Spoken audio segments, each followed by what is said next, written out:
ஆண்டவராகிய இயேசு கிறிஸ்துவினை நாம் மகிமைப்படுவதாக இந்த காலை வேளையிலே உங்களை யாவரையும் பார்ப்பதில் மிகுந்த சந்தோஷம்.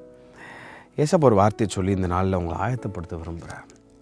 ஏன் ஆயத்தப்படணும்? அவருடைய வருகை மிக சமீபமாக இருக்கிறது. நடந்து கொண்டிருக்கிற காரியங்கள் எல்லாம் ஒரு கருத்தை நமக்கு ஞாபகப்படுத்துது. இயேசு கிறிஸ்துவின் வருகை மிக சமீபமாக இருக்க போகுது. நம்ம ஆயத்தப்படணும்னு விரும்புகிறார். இந்த காலவில் ஒரு வார்த்தையை ஏசப்பா உங்களுக்கு சொல்ல விரும்புகிறார். இப்படி இருக்க பிள்ளைகளே, அவர் வெளிப்படும்போது நாம் அவர் வருகையில் அவருக்கு முன்பாக வெட்கப்பட்டு போகாமல் தைரியம் உள்ளவர்களாக இருக்கும்படி அவரில் நிலைத்திருப்போம் அப்படின்னு யோவான் இங்கே சபைகளுக்கு எழுதுகிறார். அவர் வெளிப்படும் பொழுது ஒரு நாள் வெளிப்பட போகிறார். அவர் வருகையில் அவருக்கு முன்பாக தைரியமாக போய் நிற்கணும் அப்படின்னா நம்ம என்ன பண்ணணுமா? அவரில் நிலைத்திருக்கணுமா? அவரில் நிலைத்திருக்கணுமா?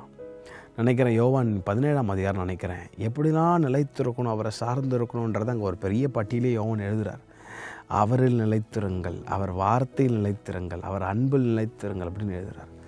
அப்போ இயேசு கிறிஸ்துவின் வருகை மிக சமீபம், மிக சமீபம், மிக சமீபம். நம்ம அவருடைய வேர்டில் நிலைத்திருக்காமல் இருந்தோன்னு சொன்னால், சர்ச்சுக்கு போகிறனாலையோ கிறிஸ்துவ பேர் வைத்திருக்கிறனாலையோ நான் பரலோகம் போயிடுவேன், 5 நிமிஷம் ஜபிக்கிறனால, அரை மணி நேரம் ஜபிக்கிறனால நான் பரலோகம் போயிடும்னு நினச்சிங்கன்னா நீங்கள் உங்களை ஏமாற்றிட்டுருக்கிறீங்க. அப்படிப்பட்டவர்கள் ஒரு நாளும் பரலோக ராஜ்யத்திற்குள் பிரவேசிப்பதில்லை. தேவ சித்தத்தை செய்கிறவன் எவனோ அவனே பரலோக ராஜ்யத்திற்குள் பிரவேசிக்கப்படுவான்னு ரொம்ப தெளிவாக ஒரு ஸ்டாண்டர்டை கர்த்தர் எழுதி வச்சுருக்கிறார். பரலோகத்திற்கு போகிற வாசல் ரொம்ப குறுகலானதுன்னு கர்த்தர் சொல்கிறார். வெகு சிலர் அதில் பிரவேசிக்கிறார்கள்.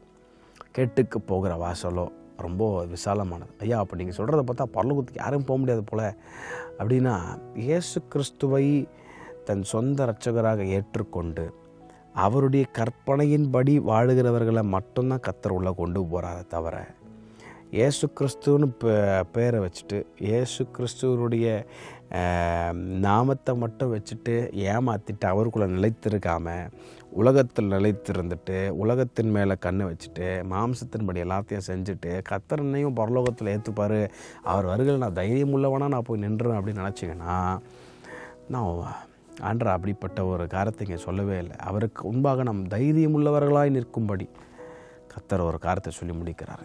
அவருக்குள் நிலைத்திருங்கள், which means be rooted in Christ. இந்த ரூட்டட்னு வரும்போது நிறைய காரியம் இருக்குது. 3 காரியத்தை சொல்கிறார். அவரில் நிலைத்திருக்கணும், அவர் வார்த்தையில் நிலைத்திருக்கணும், அவர் அன்பில் நிலைத்திருக்கணும். அவரை உறுதியாக பிடிச்சிட்டிங்கன்னா you will take you up. ஆமாம், பரலோகம் மேபி நிறைய பேர் இன்றைக்கி புது காஸ்பில்லாம் வந்துருச்சு. ஒன்றும் நீங்கள் மன தேவையில்லை, மேலே போய் அழகாக போயிடலாம். பைபிளில் ரொம்ப தெளிவான எழுதி வச்சுருக்காருங்க. In fact God is very much pleased and he wanted everyone to be with him in heaven. நாம் பரலோகம் போகணும்னு ஆசைப்படுறதை விட அவர் என் பிள்ளைங்க என் கூட இருக்கணும் அதிகமாக ஆசைப்படுறார். நமக்காக ஒரு ஸ்தலத்தை ஆயத்தப்படுத்திட்டு இருக்கிறார். So never miss that. அவரில் நிலைத்திருங்க, அவரில் நிலைத்திருங்க. சும்மா கிறிஸ்துவ பேர் வச்சுட்டு இயேசுன்னு நாமத்தை மட்டும் வச்சுட்டு கடைசியில் அவரை ஜனங்களை பார்த்து சொல்கிற ஒரு வார்த்தை, என் நாமத்தினாலே நாங்கள் இதை பண்ணோம் ஆண்டவரே, உங்கள் நாமத்தில் நான் தீர்க்க தரிசனம் சொன்னோம், கை வச்சா ஹீலிங் நடக்குது. ஆண்டவர் கடைசியில் அவங்கள பார்த்து சொல்கிறார், நீங்களாம் எனக்கு யாருன்னே தெரியாது. ஏன் அப்படி சொன்னார்னா, இவங்க இயேசுன்னு பேரை மட்டும் வச்சுட்டு இவங்க ஊழியம் செஞ்சாங்களே தவிர அவருக்குள் நிலைத்தில்லை, அவர் சித்தத்தை அறிஞ்சிக்கல, அவருடைய வேர்டு அவங்களுக்குள் இல்லவே இல்லை. ரொம்ப கேர்ஃபுல்லாக இந்த கடைசி காலத்தில் ஆண்டருக்கு உங்கள் வாழ்க்கையை போடுங்க. Never miss the chance. May the Lord be with you and guide you throughout this day. Have a blessed day. God bless you.